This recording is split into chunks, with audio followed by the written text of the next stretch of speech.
आपने शांति से जीवन कब जिया, ये बताओ। अब जो नहीं जानते, अभी से मेरा चैनल है, उसके ऊपर ओके करो, सब्सक्राइब करो और मेरे से जुड़े रहो। बहुत सारी बातें ऐसी बताई है मैंने जो आप कल्पना नहीं कर सकते हो।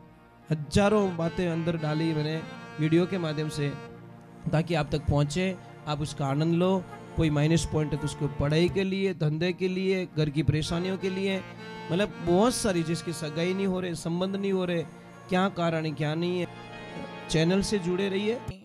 नागणे चमात की, सभी देवी देवताओं की, बोले द्वारकाधीश की, और नाचने वाले भक्तों की बोलो राधे।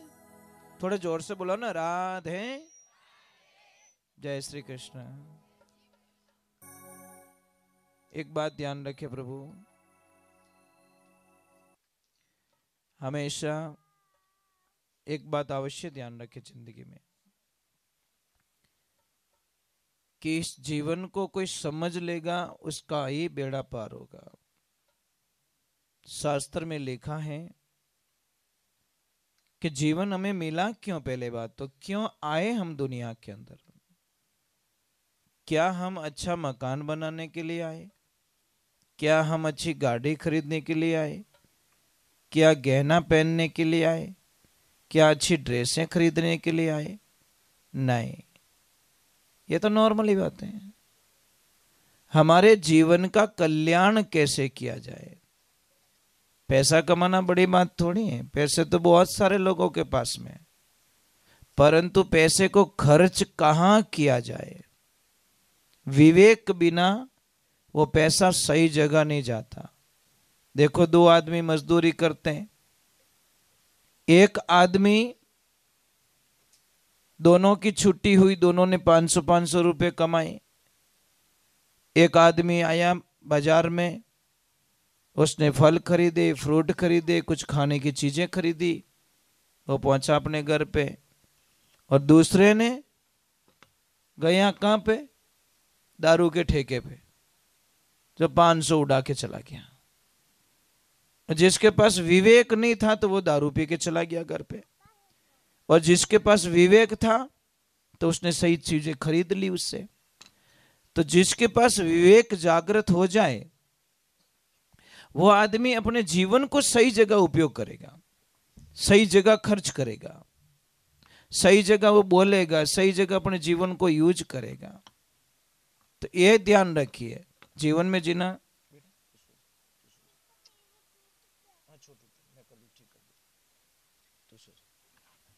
ये बोल रहा कुछ टूट गया, मैं ठीक कर देता हूँ, मैं कर दूं बेटा रिपेयरिंग।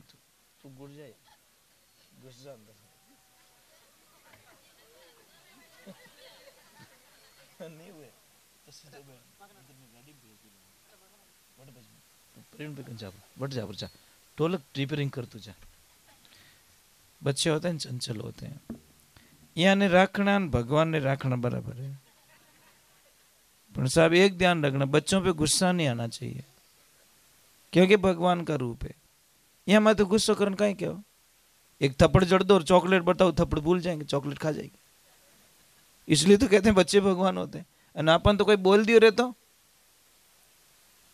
मतलब क्षमा करने की आदत हमारे अंदर नहीं होती। ये बच्चे इसीलिए भगवान का रूप होता है। इनको कितना भी समझाओ, विथिन 5 मिनट में बेड़ा बेड़ा कि पल्ले नहीं पड़े रे। इनको पता है दुनिया ऐसी, अभी तुम आनंद ले लें मोटर, यहाँ पचे आनंद लेवन कौन दे। जीतो रोनो अमे रोलू, मोटो रोवे तो भूंडो ही लगे, छोटो टाबर रोवे तो 1000 काम छोड़ाए दे कि नहीं बच्चे को क्या हुआ। और बच्चे भगवान होते हैं। तो हमेशा एक बात ध्यान रखें, जैसे कि आपने अच्छा बंगला बना दिया, वो बना दिया, वो गाड़ी खरीद ली, वो ले ली, परंतु एक चीज को नोट कर लीजिए, आपने शांति से जीवन कब जिया, ये बताओ। हाय हाय हाय, कहीं लपड़ो महाराजो, खानी 2 रोटी है पर चिंता 200 रोटी की करता आदमी, खाएगा कितनी। हमारे से तो वो मजदूर सुखी होता है जो 1 बजते ही छुट्टी कर देता है रोटी खाने की। ना आप 2:30 बजे रोटी खाओ। इसका मीनिंग क्या है कि जो पैसे वाले हैं ना, मैं नहीं कहता पैसे मत कमाओ, पैसे कमाना है, परंतु पैसे का अहंकार नहीं करना है, घमंड नहीं करना है। तो ये ध्यान रखें, पैसे कमाइए। हम ज्यादा किस अक्षर से जुड़े हुए हैं, ध्यान रखिए, किससे जुड़े हुए हम? प से। प हमारी लाइफ में सबसे ज्यादा है। प से सबसे पहले परिवार को ले लो, प से पिता को ले लो, प से पुत्र को ले लो, प से पैसे को ले लो, प से पत्नी को ले लो, प से मतलब कितनी चीजें प से जुड़ी हुई है, और प हमारी लाइफ में सबसे ज्यादा है। इसलिए इसको संजो के रखो। आप सब ध्यान रखें, भगवान से जो प्रेम करता है ने, वो हर दिन अच्छा जीता है। अब ईमानदारी से बोलो, आप 2-2 घंटे पूजा का निकालते हो क्या? सुबह 1 घंटा, शाम को 1 घंटा पूजा करते हो क्या? नहीं करते हो, बात खत्म हो गई। समझ में आ रही है? कनकट फिल्म देख नहीं रहता, 3 घंटे टिकट लेने के लिए खड़ा रहेगा और 3 घंटे फिल्म देखने में, 6 घंटे फिल्म के लिए बिगाड़ देगा आदमी। परंतु मंदिर जाने के लिए आदमी के पास टाइम नहीं है। अभी सत्संग में बैठे हो, ठीक है, अभी थोड़ी देर होगी ना, एक आदमी जाएगा 5 को लेके जाएगा। समझ में आई ना? क्योंकि सत्संग चल रही है, यहाँ देसी घी है, और देसी घी पीणो हर की बसरी बात है कौन? ये तो डालडर है वारी वड़ा महाराज, तो देसी खावे कौन? तापड़ देंगे। मुझे किसने सत्संग के लिए बोला कि गुरुजी सत्संग करवानी है? मैं कि ठीक है भाई, तारीख बता दो। क्या तारीख के लिए? कि नाचन वाला हाथ लाई जो। मैं कि यार वो तो लफड़ी करियो। मैं कि भाई आई एम सॉरी यार, मैं ये नहीं कर सकता। क्या कोई हनुमान जी बने जड़ान, कोई महादेव जी बने जड़ान, कलाकार हाथ लाई जो। मैं कि थाने पगे पढ़ूं, मारी इतनी औकात नहीं है भाई, मैं इतो बड़ो आदमी नहीं हूँ, मैं तो संत नहीं हूँ इतो मोटो जो मैं हनुमान जी मारे मुंडा आगे नचाई सकूं। मैं इतो बड़ो आदमी नहीं जो महादेव जी ने मैं नचाई सकूं। भाई सत्संग कैंसिल कर दो। व्यावहारिक बात है। क्या मैं इतना बड़ा हो गया कि भगवान भोलेनाथ को मेरे सामने नचाऊंगा? क्या मैं इतना बड़ा हो गया भैरूनाथ मेरे सामने नाचे? कि मैं इतना बड़ा हो गया हनुमान जी मेरे सामने नाचे? तो ये तो गलत चीज है ना। तो हम लोगों को कौन बताए ये चीजें? अच्छी बात नहीं है। शास्त्र में लिखा है साहब, मेरे पास में नहीं है, शास्त्र में बताया कि जो यज्ञ करवाते ना, यज्ञ हवन घर में, अगर वो तमाकू खा रहे हैं, बीड़ी पी रहे, सिगरेट पी रहे, मिराज खा रहे हैं, तो यज्ञ मत करवाना। आपका यज्ञ सफल होगा ही नहीं। क्योंकि 41 दिन के पीरियड में अगर आपने मिराज खाई, सिगरेट पी, बीड़ी पी, तो आपका यज्ञ सफल नहीं होता, सूतक लगता है। 41 दिन तक अगर आपके घर में यज्ञ करवाना है, हवन करवाना है, तो आपको 1.5 महीने पहले ये गंदी चीजें छोड़नी पड़ेगी। कितना? 1.5 महीना पहला। अब 15 मिनट पहला मिराज खाइन कुल्लो करके ओम स्वाहा, भगवान के थारो भलो रे वे थारो। अबार तो मिराज ठोक तो मुंडा में, અને અમે સ્વા કરન ડૂગો थारी जबान ही गंदी रियोड़ी, इन जबान कहीं स्वा स्वा करे, कुछ होने वाला नहीं, तेरा स्वा हो जाएगा कुल मिला के, फल तो नहीं मिलेगा। और देखो मैंने हजारों लोगों को देखा है, यज्ञ करवाने के बाद में उनके घर में शांति नहीं है। पछे लोग कहीं कि हमारा घर में शांति नहीं रहे। अरे शांति कहीं, तारा शांत ही नहीं रहे। मिराज गयोड़ा कहीं शांति रही तारा घर में? अरे इतनी कंचन जड़ी काया, ये तो फूटो शरीर बनायो भगवान, और इन्हें गंदो कर दियो, तो महाराज क्या मिला हमारे को? दूसरे नंबर शास्त्र में लिखा है कि नशे की किसको मनवार मत करो। आप मनवार मत कीजिए। समझ में नहीं? वो मनवार करते ना, वो पूरी नगरी को आग लगा देते। इसलिए गंदी चीजों की मनवार किसी को मत करो। अगले को बोलो भाई मैं सीखियोड़ू, बड़ो दुखी रियोड़ू, और तू मत सीखी, ये तो बोल सकते हैं।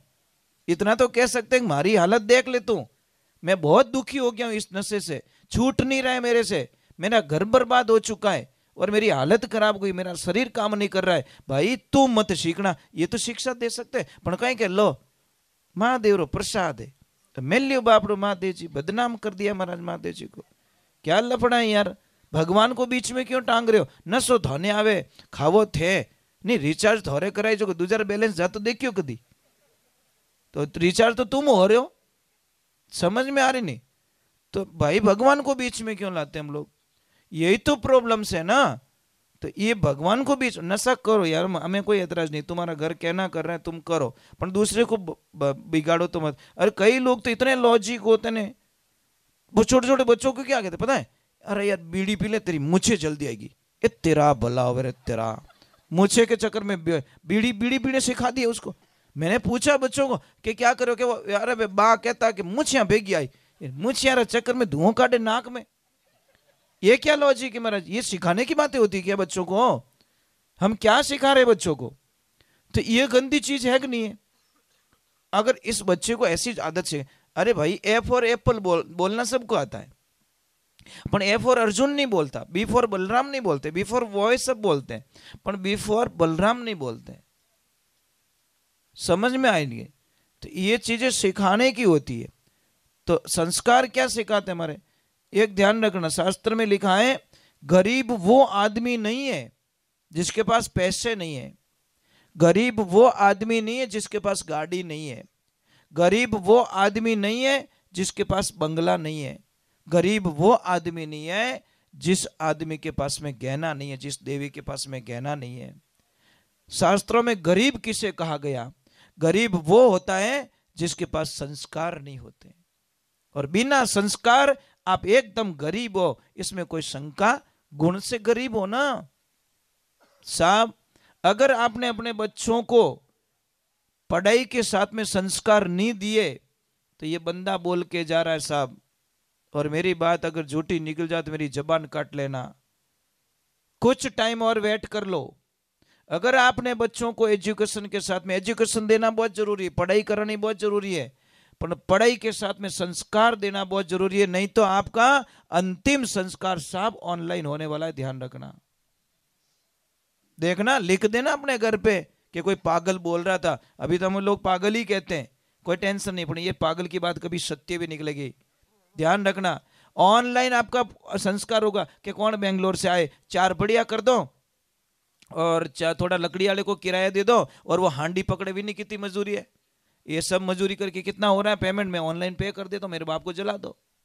और इस कई जगह क्षत्रिय घटनाएं होने चुकी है। एक पिता ने अपने बच्चों को पढ़ाया पढ़ाया पढ़ाया, खुद भूखे रह के बच्चों को पढ़ाया, खुद मेहनत करके बच्चों को पढ़ाया, खुद दुख देख के बच्चों को पढ़ाया कि मेरे बच्चे अच्छे पोस्ट पे जाए, और बच्चों को नौकरी भी लग गई साहब। कहाँ लग गई? आउट ऑफ कंट्री में, विदेश में नौकरी लग गई। अब भगवान की ऐसी लीला होती, परमात्मा की ऐसी लीला होती है, बच्चे गए सो गए, 1 साल हो गए, 2 साल हो गए, 3 साल हो गए, माँ तो माँ होती है, पिता तो और भी सहन कर लेता है, पर माँ अपनी औलाद को दूरियां सहन नहीं कर सकती महाराज। इनकी सबसे बड़ी कमजोरी है। इनका बच्चा 1 घंटा इनसे दूर करके देखो, और हाथ निकल जाए महाराज।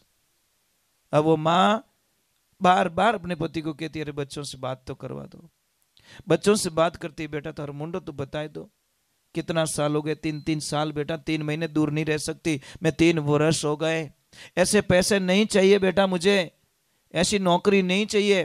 तो सामने से क्या बोलता? मम्मी कंपनी छुट्टी नहीं दे रही है। अबे कंपनी कहीं छुट्टी दे, वटी मैरिज कर दियो, ब्याह कर दियो, वहां दुजोड़ी कंपनी छुट्टी नहीं देवे, वहां अटाड़ी छोरी बात छुट्टी नहीं देवे। यहाँ करता करता 10 12 15 साल हो गया। जो माँ 50 साल 70 साल जीने वाली थी, चिंता चिंता चिंता चिंता चिंता करके माँ थक के ऐसी हो गई, और आखिर में माँ मर गई, बच्चे आए नहीं, और आखिर में पिता ने कॉल किया कि बेटा तुम्हारी माँ मर चुकी है, अब तो आ जाओ। जब एक बेटा आता है, अंतिम संस्कार की तैयारी होती है, और पिताजी बोलते बेटा तुम्हारा दूसरा भाई क्यों नहीं आया, माँ मर गई है। तो वो भाई बेटा कुछ भी नहीं बोल रहा है। फिर बोला कि बेटा क्यों नहीं आया तेरा भाई, फिर भी कुछ नहीं बोल रहा है। फिर बोला अरे बोल, आ रहा है तो रोके थोड़ी देर, आ रहा है तो इतना तो बोल दे कि पापा नाराज मत होना, मेरे भैया ने बोला है कि माँ मर गई है, इस बार तू चला जा, जब बाप मर जाएगा तो मैं चला जाऊंगा। महाराज उस पिता को तो यहाँ तीर लग गया कि अड़ी औलाद रू मुंडू देखी खोटो, रिवॉल्वर निकली ठोक दी सामने ही, और बोल दिया तेरे भाई को बोल दिया तेरा बाप भी मर गया है। ऐसा मैंने नहीं सोचा कि पढ़ाई कर में इतनी धूल खजौला, थने पे एजुकेशन देने इतनी धूल खजौला। महाराज पढ़ाई करजो, सब कुछ करजो, परंतु अपना माँ बाप रू दूर मत रहीजो भाई, माँ बाप ने कभी भूल जो मती। माँ बाप तो ईश्वर का रूप होता है, ये ध्यान रखने की बातें होती है। और आज सबसे ज्यादा दुखी हमें माँ बाप मिलते साहब, पेरेंट्स बहुत दुखी है कि नहीं सुना ही नहीं सको महाराज। तो चलो गुरुदेव भी पधारे हैं और बड़े सौभाग्य की बात है। आसन लगाना देवी सिंह जी गुरुदेव के।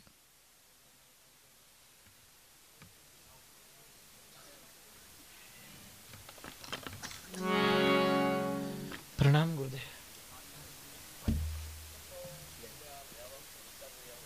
राधे राधे। जय श्री कृष्ण।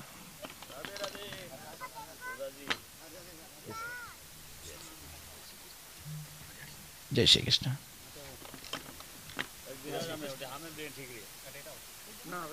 पधार जो ना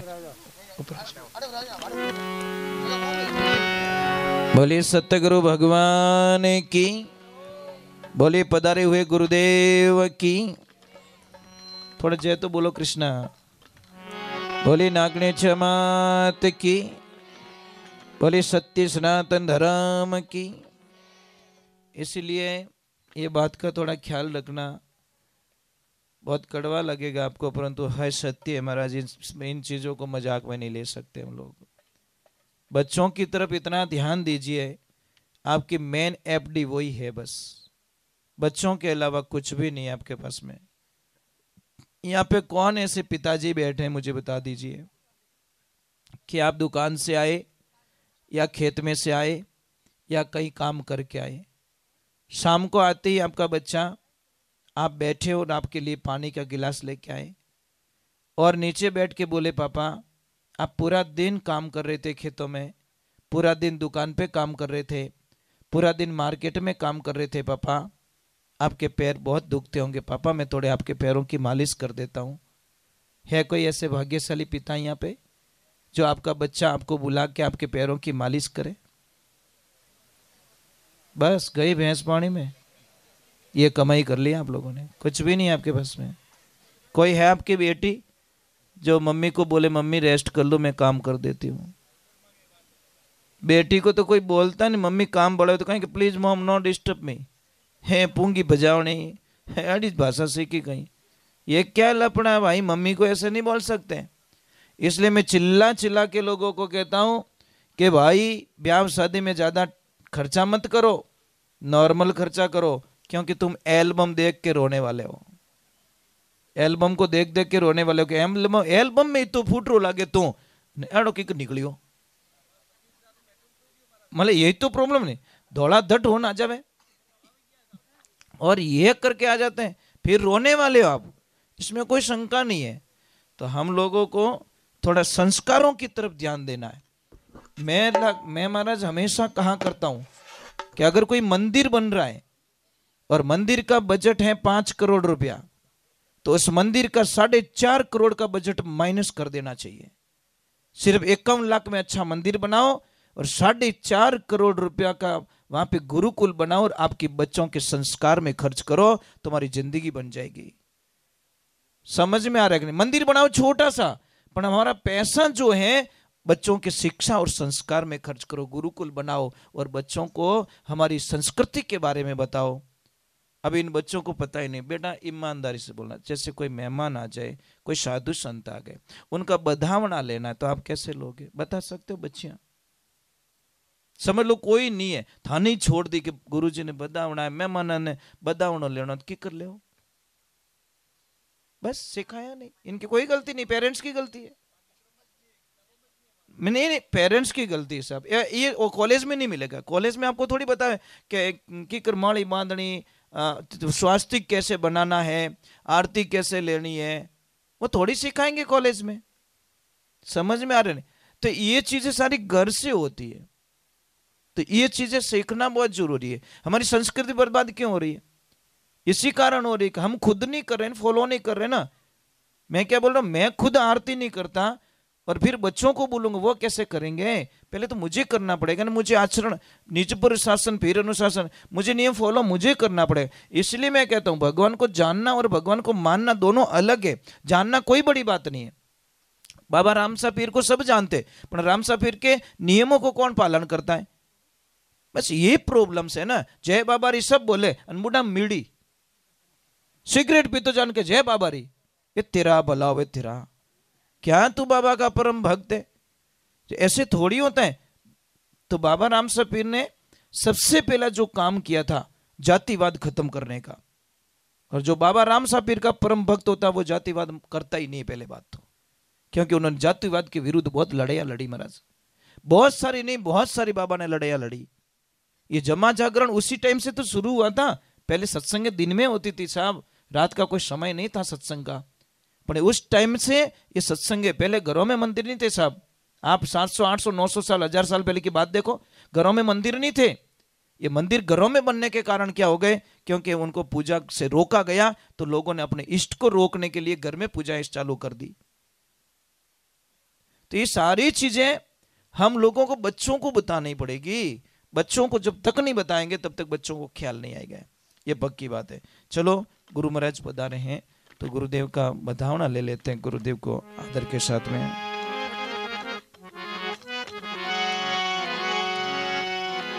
बोले सतगुरुदेव की, बोले गौ मात की।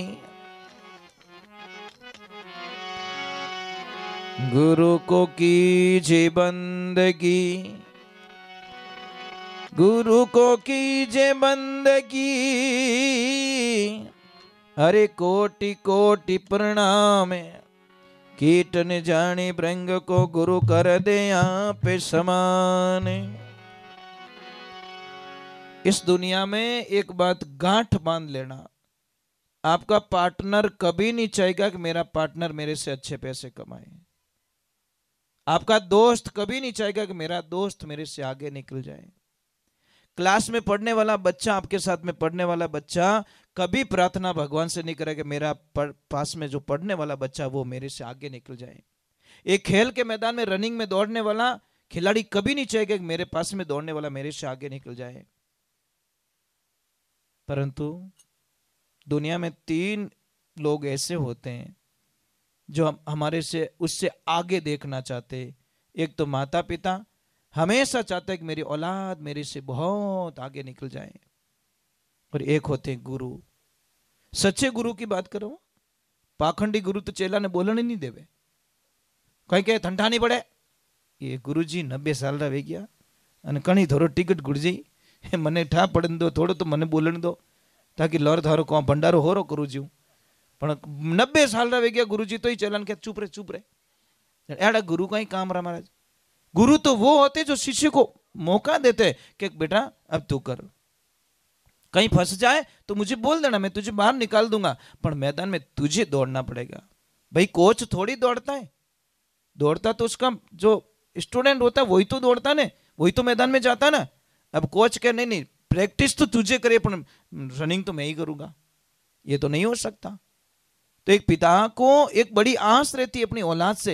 पिता के बिजनेस को पिताजी ने बोला कि बेटा ये बिजनेस है, 40 वर्ष हो गए मुझे यहाँ पे धंधा करते हुए, और मैंने बिजनेस को बड़ा संजो के रखा है, लोगों से बहुत गुडविल प्राप्त की मैंने, नाम से मेरा काम चलता है। एक पुणे में रोहित वड़ा वाला है पुणे में साहब, उसकी कोई ब्रांच खोलता है ना साहब जी, वो 5 लाख रुपया लेता है अपने नाम का। कितना? दुकान तुम्हारी, भाड़ा तुम्हारा, आदमी तुम्हारा, मेहनत तुम्हारी, सिर्फ नाम के 5 लाख रुपया लेता। मेरा नाम लिख रहे हो ना आप, क्योंकि मेरे नाम से वड़े बहुत बिकते हैं। नाम लिखोगे उसके 5 लाख रुपया मेरे को देना पड़ेगा, गुडविल के 5 लाख रुपया, कि उसने मेहनत की। आप हमारे पाली आइए, गुलाब हलवा एक मजाक में हलवा बन गया, और आज आउट ऑफ कंट्री में सेल हो रहा है। पाली का क्या प्रसिद्ध है? गुलाब हलवा। पाली जाइए तो एक ही चीज मिलेगी आपको, गुलाब हलवा। ये मजाक में बनी। दूध बच गया था गुलाब जी के पास में, तो उन्होंने बोला क्या करें, थोड़ा इसको पकाते हैं। पकाते पकाते कोई चीज बनी, तो लोगों ने चखा, और कोई थे, अरे यार गुलाब तेरे हाथ की चीज बहुत अच्छी बनी, बहुत अच्छी बनी। तो उसने बोला यार क्यों ना मैं रोज बनाऊं। बनाते बनाते बनाते लोगों की लाइन लग गई, और लाइन लगते आप विदेशों में सब बहुत सारा मतलब उनका गुलाब हलवा जाता है, और लाखों का व्यापार होता है। नॉर्मल मजदूरी करने वाला व्यक्ति आज कहां कहां पहुंच गया। जो ब्रांड होती है। तो पिताजी ने बोला बेटा मैंने बहुत मेहनत की, मेरे बिजनेस को आगे ले जाना है। तो पिताजी के बिजनेस को बेटे ने अपना धर्म समझा, अपना कर्तव्य समझा कि पिताजी की खुशी में मेरी खुशी, और उस बिजनेस को आगे बढ़ाया। और बढ़ाते बढ़ाते इतना जोरदार बढ़ा दिया कि जहां जहां ब्रांचें खोल दी। अब बॉम्बे जैसी सिटी में उसने बहुत बड़ा ब्रांच बनाया, बड़ी ऑफिस बनाई, पिताजी को बुलाया, रिबन कटवाया, ओपनिंग की, पिताजी अंदर घूमे, आत्मा को संतुष्टि होगी, वाह मैं तो धन्य हो गया कि मेरे बच्चे ने इतनी मेहनत की है, बहुत मेहनत की है। पिताजी ने एक प्रश्न किया कि बेटा इस दुनिया में सबसे ताकतवर व्यक्ति कौन है? बच्चा तुरंत बोला पिताजी मैं। पिता की आंखें नीचे हो गई, क्या बात है, ये तो गड़बड़ कर दी। फिर बोला कि बेटा इस दुनिया में ताकतवर व्यक्ति कौन है? कि पिताजी मैं। पिताजी ने बोला हमें मारवाड़ जानो छोको, जब मैं लग गया वहां सारी चीजें खत्म हो जाती। परिवार में मैं और मेरा नहीं चलना चाहिए, और जहां मैं और मेरा चल जाए वहां पे सारी चीजें खत्म हो जाती है। पिताजी नीचे उतर गए और एक बार तसल्ली के लिए और पूछा कि बेटा इस दुनिया में सबसे ताकतवर व्यक्ति कौन है? तो लड़का क्या बोला? पिताजी आप। बोला बेटा 2 बार मैंने पूछा तो बोला मैं, और अब बोल रहा कि आप। कि पिताजी जब आपने पहली बार पूछा ना मुझे, तो आपके दोनों हाथ है ना मेरे कंधों पे थे पिताजी, इसलिए मैं दुनिया का सबसे ताकतवर व्यक्ति था। पर जैसे ही आपके हाथ मेरे कंधों से हटे आप 1 बन गए, मैं 0 बन गया। जिस पिता के हाथ औलाद के कंधों पे हो ना, वो औलाद सबसे बड़ी भाग्यशाली होती है। ये ध्यान रखने की बात है साहब। पिता को कभी बोझ मत मानना बेटा, और जो पिता को बोझ मान लेता है उससे बड़ा दुष्ट दुनिया में कोई नहीं हो सकता। पिता की डांट और सूर्य का ताप, ये दोनों सहन करना सीख जाओ, जिंदगी में कभी नाकामयाब नहीं होंगे। क्योंकि जब सूर्य डूबता है तो पूरी दुनिया में अंधेरा छा जाता है, और पिता दुनिया से चला जाता है तो परिवार में अंधेरा करके चला जाता है साहब। ये सोचने की बात है। जब पिताजी थे तो लोगों को गुस्सा आता था, पापा तंग करे, पापा आगागना करे, पापा यूं करे। पर पिताजी गए, मैंने कई लोगों को रोते हुए देखा कि काश पिताजी होते तो आज हमारी दशा ये नहीं होती। पर कौन जाने आपके दर्द को? कोई नहीं जानता साहब, कोई नहीं जानता। आपकी जिंदगी चली जाती है किसी और को संवारने में, पर आपको कोई समझ नहीं पाता। समझने वाला तो समझ लेता साहब। पिताजी जब भी बात करो ना बेटा, आंखें नीचे होनी चाहिए।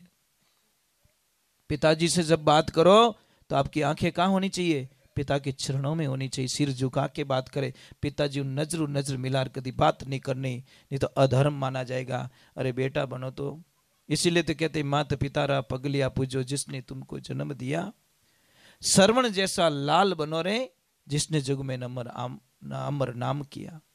ये ध्यान रखने की बात है। श्री राम एक ही शब्द बोला दशरथ जी ने कि आपको वनवास जाना है, तो ये भी नहीं पूछा कि क्यों जाना है, ये भी नहीं पूछा साहब, रवाना हो गए डायरेक्ट, क्योंकि पिताजी ने बोल दिया था। इसलिए राम राज्य हमको लाना है। क्या लाना है?